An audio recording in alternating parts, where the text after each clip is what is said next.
मां रेणुका देवी की आशीर्वाद प्राप्त भूमि, गुरु गोविंद सिंह जी की निर्वाण स्थली, तख्त सचखंड श्री हजूर अबचल नगर साहब की धरती को मेरा शत शत नमन। यही वो जगह है जिसने बाबा बंदा सिंह बहादुर को गढ़ने में बहुत बड़ी भूमिका निभाई थी। साथियों, गुड़ी पड़वा के इस पवित्र दिन एक बार फिर आप सभी को, महाराष्ट्र के सभी भाई बहनों को मैं नमन करता हूं, आभार व्यक्त करता हूं। आप सभी के सहयोग से ही ये प्रधान सेवक पूरी निष्ठा और ईमानदारी के साथ एक समृद्ध, सुरक्षित नए भारत का निर्माण बीड़ा उठा पाया है। साथियों, हम जिस नए भारत का निर्माण करना चाहते हैं उसका विजन स्पष्ट है, लेकिन कांग्रेस भारत को कहां ले जाना चाहती है ये भी देश के सामने अब आ गया है। कांग्रेस और उसके साथी भारत में दो प्रधानमंत्री चाहते हैं, एक दिल्ली में और दूसरा जम्मू कश्मीर में। मैं जरा नांदेड़ के मेरे भाइयों बहनों को पूछना चाहता हूं, ये कांग्रेस के महागठबंधन के साथी जम्मू कश्मीर के पूर्व मुख्यमंत्री उमर अब्दुल्ला, उनके पिताजी फारूक अब्दुल्ला खुले आम कह रहे हैं कि देश में दो प्रधानमंत्री होने हैं। मैं आपसे पूछना चाहता हूं, क्या आपको ये मंजूर है? आवाज कश्मीर तक जानी चाहिए। क्या आपको ये मंजूर है? आपको ये मंजूर है?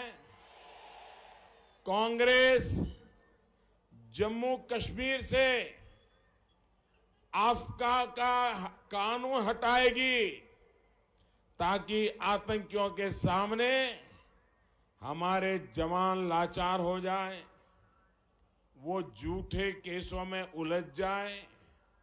क्या कांग्रेस का ये वादा आपको स्वीकार है? क्या किसी हिंदुस्तानी को स्वीकार हो सकता है?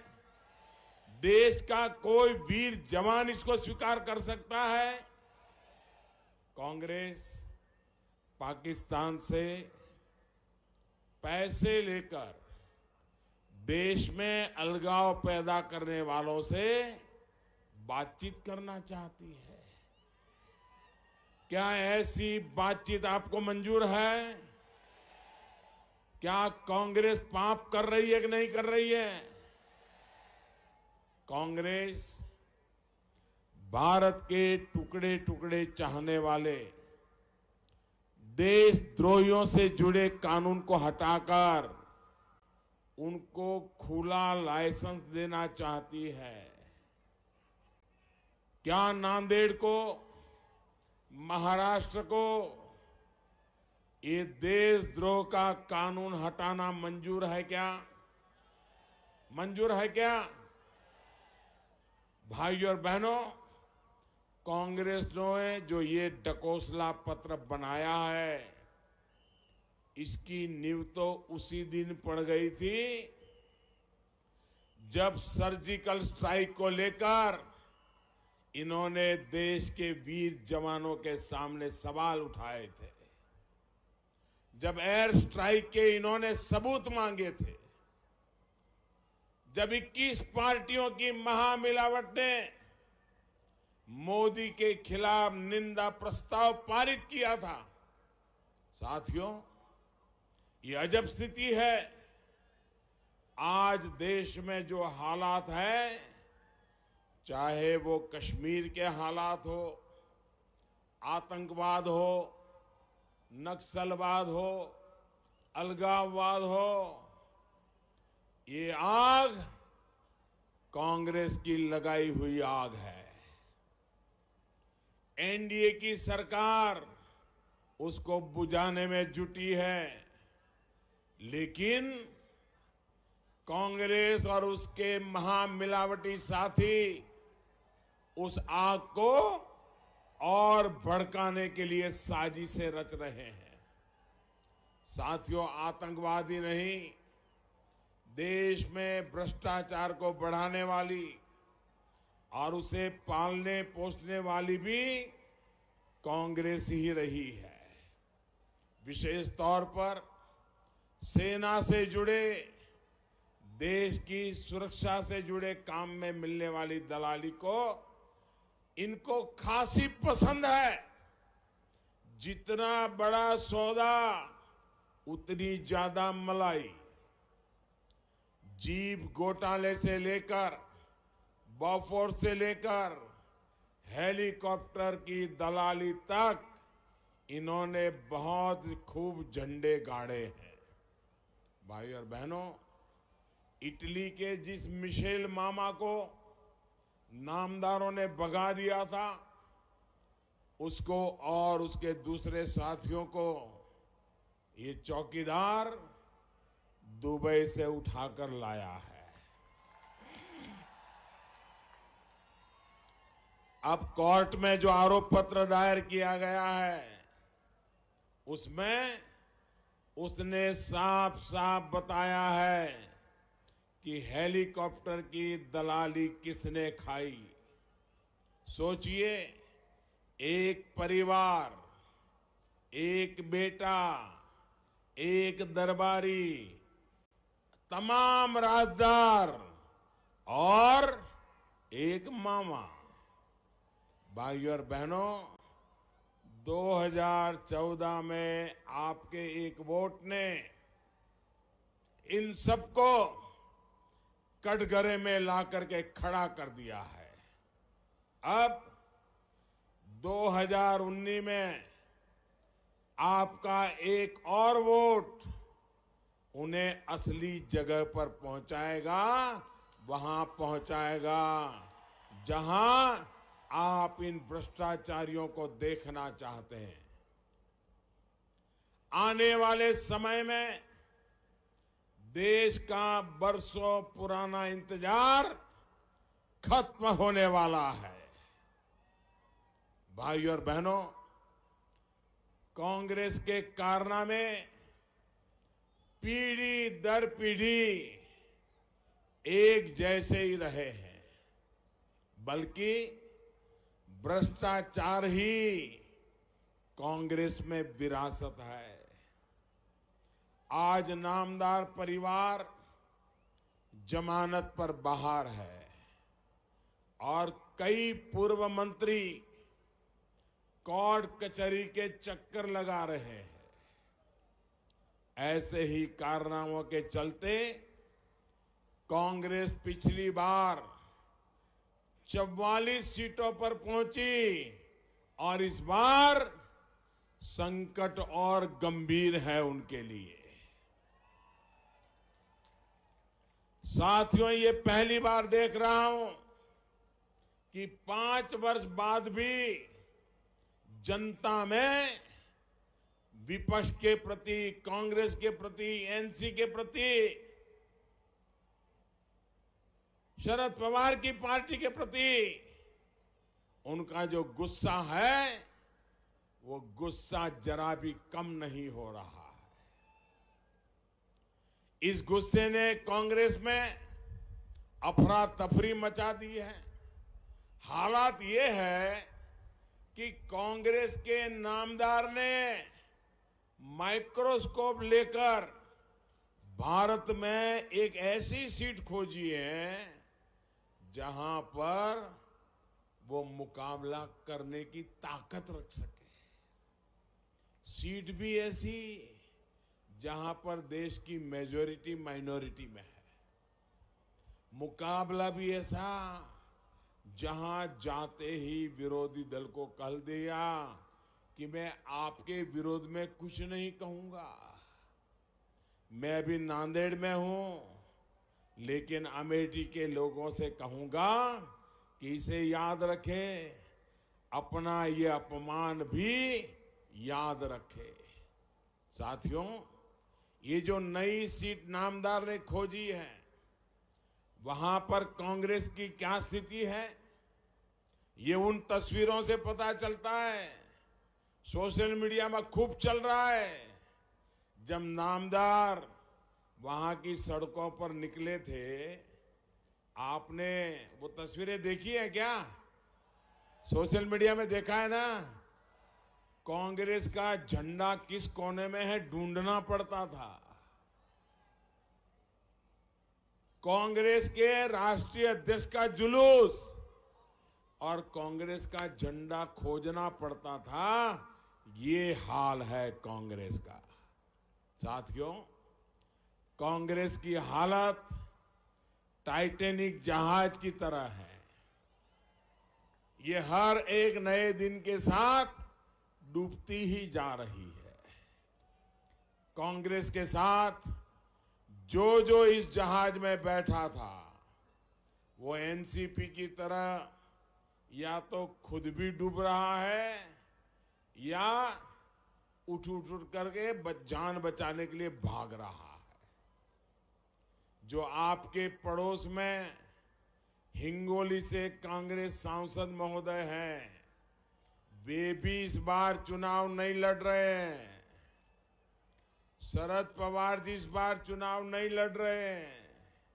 उनके सिपा सालार प्रफुल्ल पटेल भी चुनाव से भाग चुके हैं।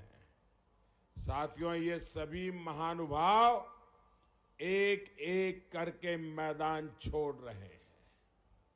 महाराष्ट्र में कांग्रेस इतनी कमजोर हो चुकी है कि उसके पास जितनी संख्या में विधायक है, उससे ज्यादा तो गुट बने हुए हैं। सब आपस में ही लड़ भिड़ रहे हैं। जब इस तरह की महामिलावट हो, तो क्या ये दल महाराष्ट्र का भला कर पाएंगे? वो अपने विकास की सोचेंगे या फिर महाराष्ट्र के विकास की?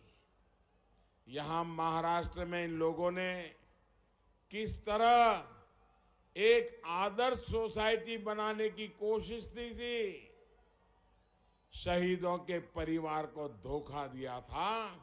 इससे तो नांदेड़ और पूरा भारत भली भांति परिचित है। आप जानते हैं ना वो कौन है? पता है? इस तरह के घोटालों पर नजर रखने के लिए ही हमारी सरकार ने रेरा कानून बनाया है। एक ऐसा कानून जिसकी वजह से घर खरीदने वालों की कमाई सुरक्षित हुई है, उनकी बचत सुरक्षित हुई है। देश भर में हजारों प्रोजेक्ट अब रेरा कानून से रजिस्टर्ड है। और पहले जिस तरह से काले धन का खेल होता था, वो भी कम हुआ है। इसका बहुत बड़ा फायदा हुआ है मध्यम वर्ग को, नौजवानों को। साथियों, एनडीए सरकार ने 5 लाख रुपए तक की आय पर इनकम टैक्स जीरो करने का जो निर्णय लिया है, वो भी नौजवानों के लिए बड़े फायदे लेकर आया है। घर खर्च के लिए, अपने कार्यों के लिए अब उनके पास ज्यादा पैसे बच रहे हैं। लेकिन मैं देश के नौजवानों को, मध्यम वर्ग को कांग्रेस की साजिश से फिर से आगाह करना चाहता हूं। कांग्रेस ने साफ कर दिया है कि वो देश के मध्यम वर्ग को स्वार्थी मानते हैं, लालची मानते हैं, इसलिए वो मध्यम वर्ग पर टैक्स का बड़ा बोझ डालने का इरादा रखती है। इतना टैक्स कि मध्यम वर्ग की कमर टूट जाए। भाइयों बहनों, आज मैं अनुभव से कह सकता हूं, अगर देश को चलाने में सबसे बड़ी ताकत कहीं से मिलती है तो मध्यम वर्गीय परिवारों से मिलती है। वो कायदे कानून का पालन करते हैं, वे सरकारी खजाने में अपने से जो भी बचता है देते हैं और इसी से देश चलता है। ये कांग्रेस पार्टी मध्यम वर्ग को अपना दुश्मन मानती है। आप हैरान हो जाएंगे, अभी कांग्रेस का एक ढकोसला पत्र आया है, 50-55 पन्नों का ढकोसला पत्र आया है। आने वाले 5 साल में उनके क्या मंसूबे हैं, उसका सारा उसमें लिखान है। पूरे मैनिफेस्टो में, उनके पूरे ढकोसला पत्र में एक बार भी मध्यम वर्ग शब्द नहीं है। भाइयों बहनों, ऐसी कांग्रेस को आप माफ कर सकते हैं क्या? इसलिए कांग्रेस से सतर्क रहिए, चौकीदार की तरह चौकन्ने रहिए। साथियों, कांग्रेस के इतिहास को देखेंगे तो एक पैटर्न दिखाई देती है। जब भी ये पार्टी संकट में आती है तब झूठे वादों का एक पिटारा खोल देती है और बाद में गजनी बन जाती है। आपको गजनी फिल्म याद है ना? 2009 में इन्होंने कहा कि किसानों के घर पर आकर समर्थन मूल्य पर अनाज खरीदा जाएगा। अरे घर तो छोड़िए, मंडी में भी वो अनाज नहीं खरीद पाए। ये बीजेपी, शिवसेना, एनडीए की सरकार है जिसने लागत का 1.5 गुना समर्थन मूल्य देने का वादा पूरा किया। ये एनडीए की सरकार है जिसने देश के 12 करोड़ किसानों के खाते में हर साल 75,000 करोड़ रुपए सीधे जमा कराने का काम शुरू किया है। साथियों, ये कांग्रेस वाले हर ढकोसला पत्र में किसान को सिंचाई से जोड़ने का वादा करते हैं, लेकिन इनकी लटकाई 99 बड़ी सिंचाई परियोजनाओं को हमारी सरकार तेजी से पूरा कर रही है। इन्होंने गरीबों को आरक्षण देने का भी वादा किया था, लेकिन उसके बाद फिर गजनी हो गए। सामान्य वर्ग के गरीबों को 10% आरक्षण देने का काम किया तो ये चौकीदार ने किया, वो भी बाकी किसी भी वर्ग का हक छीने बिना, कोई भी छेड़छाड़ किए बिना, किसी के हक को छुए बिना, सारे समाज में प्रेम और सद्भाव का वातावरण बनाए रखते हुए इतना बड़ा फैसला हमने कर लिया। भाइयों और बहनों, कांग्रेस अपने वोट बैंक के लिए ही काम करती है और चौकीदार की सरकार सबका साथ, सबका विकास के लिए काम करती है। ओबीसी कमीशन को संवैधानिक दर्जा देने का काम कांग्रेस नहीं कर पाई। आपके चौकीदार की सरकार ने उस काम को भी पूरा किया। इसी तरह बंजारा समाज को कभी कांग्रेस ने याद नहीं किया। एनडीए की महायुति की सरकार ने ही इस वर्ष के बजट में गुमंतु समुदाय के लिए पहली बार वेलफेयर डेवलपमेंट बोर्ड बनाने का फैसला किया है। साथियों, कांग्रेस और ये महामिलावटी अपने स्वार्थ के लिए जाति, पंथ और संप्रदाय कोई भी खेल खेल लेते हैं। कर्नाटक चुनाव के दौरान सिर्फ वोट के लिए इन्होंने लिंगायत समाज के साथ क्या किया, ये हम भूले नहीं है। पवित्र करतारपुर साहिब कॉरिडोर के साथ इन्होंने क्या सियासत की, ये भी आप भली भांति जानते हैं। बंटवारे के समय अगर कांग्रेस चाहती तो हमारे गुरुओं की धरोहर करतारपुर साहिब हमारे पास ही रह सकता था, लेकिन सिर्फ 3-4 किलोमीटर की ही दूरी से गुरु साहब के पवित्र स्थान को इन्होंने दूर कर दिया। तब अगर कांग्रेस की नीति सही रहती तो आज पाकिस्तान में करतारपुर साहिब न होता और न ही पाकिस्तान को यह खेल खेलने का मौका मिलता। इसी तरह नांदेड़ और अमृतसर साहब से सीधी हवाई मार्ग से जोड़ने की याद भी कांग्रेस एनसीपी की सरकारों को कभी नहीं आई। और एनसीपी के नेता तो एविएशन मिनिस्टर हुआ करते थे, मुख्यमंत्री उनके यहां हुआ करते थे, लेकिन न कभी उनको नांदेड़ साहब और अमृतसर साहब को जोड़ने की इच्छा हुई। उड़ान योजना के जरिए ये काम भी हमारी सरकार ने किया है। किसानों से 15 गुना दाल की खरीद हो या प्रधानमंत्री श्रम योगी मानधन योजना से यहां के कामगारों को पेंशन सुरक्षा, कांग्रेस एनसीपी की सरकारों ने कभी नहीं सोचा। ये काम भी हमारी सरकार ने किया है। भाइयों और बहनों, ये भी हमारी सरकार का सौभाग्य रहा कि उसे गुरु गोविंद सिंह के 350वें प्रकाश पर्व को देश और दुनिया में भव्य तरीके से मनाने का अवसर मिला।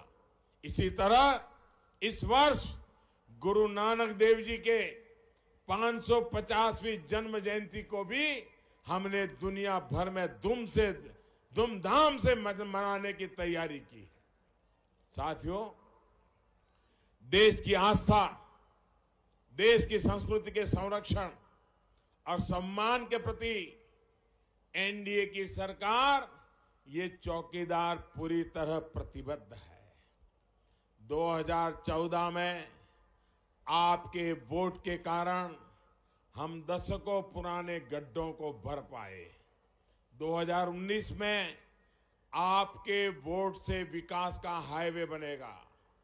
2014 में आपके वोट के कारण पुराने भारत के काम करने के तौर तरीकों में बदलाव आया।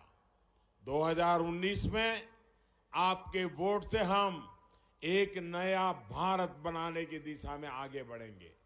2014 में आपके वोट से डिजिटल इंडिया से आपके जीवन को आसान बनाया। 2019 में आपके वोट से डिजिटल इंडिया हमारे मेक इन इंडिया और रोजगार निर्माण का मजबूत आधार बनेगा। 2014 में आपके वोट के कारण आतंकवाद को मुंह तोड़ जवाब मिला। 2019 में आपका वोट आतंकवाद को खत्म करने में एक बहुत बड़ी भूमिका निभाएगा। आने वाली 18 अप्रैल को कमल के फूल के सामने बटन दबाकर आप इस चौकीदार को और मजबूत करेंगे। इसी विश्वास के साथ मैं आप सबका आभार व्यक्त करता हूं और मैं आपको विश्वास दिलाता हूं, आप जब कमल के फूल पर बटन दबाएंगे तो आपका वोट सीधा सीधा मोदी को मिलने वाला है। आपका वोट सीधा सीधा मुझे मिलने वाला है। और इसलिए भाइयों बहनों, आज अब इतनी बड़ी तादाद में आप हमें आशीर्वाद देने के लिए आए हैं, मैं आपका आभार व्यक्त करता हूं। मेरे साथ बोलिए, बोलेंगे बोलेंगे। मैं कहूंगा मैं भी, आप कहेंगे चौकीदार। मैं भी, मैं भी, मैं भी।